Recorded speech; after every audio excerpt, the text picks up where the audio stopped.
সংগ্ৰাম নাই, মানুহে উন্নয়ন বিচাৰিছে। সংগ্ৰাম বহুত কৰিলে তাৰ ফল ভিন্ন হ'ল, তেখেতসকলে এই কথা অনুভৱ কৰিছে।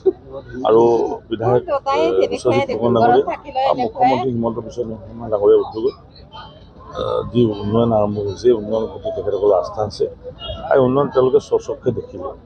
সংগ্ৰামৰ ফলত বহুত পিছুৱাই গ'ল, তেওঁলোকে এই কথাটো অনুভৱ কৰিছে। গতিকে সংগ্ৰামৰ সলনি সমৰ্থন, এইটো এটা মই ভাবোঁ ভাল লক্ষণ। আৰু তেখেতসকলে ভাল হ'ব এই কথা আমি আশা কৰিছোঁ।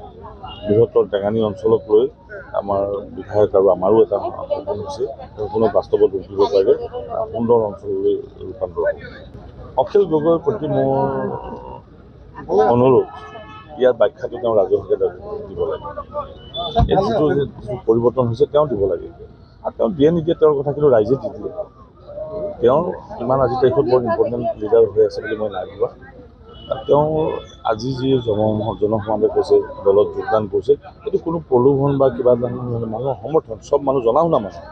এই মানুহে জনা শুনাৰ কাৰণে সময়ত সংগ্ৰাম কৰিছে, আৰু সংগ্ৰামৰ ফল কি তেওঁলোকে দেখিলে। কোনোবা বিধায়ক হ'ল, কোনোবা সাংসদ হ'ল, কোনোবা নেতা হ'ল, তাৰ বিপৰীতে জনসাধাৰণৰ একো নহ'ল। এই কথাটো তেওঁলোকে মৰ্মে উপলব্ধি কৰে। সদায় দিন মানুহক মূৰ্খ বনাব নোৱাৰি, এই কথাটো তেওঁলোকে বুজি অসমৰ ইমূৰৰ পৰা সিমূৰলৈ যেতিয়া কথা কয়, তেওঁলোকে এই টেঙানী কথাটো অলপ মনত পেলাই ক'ৰবাত ক'লে মই বৰ সুখী হ'ম।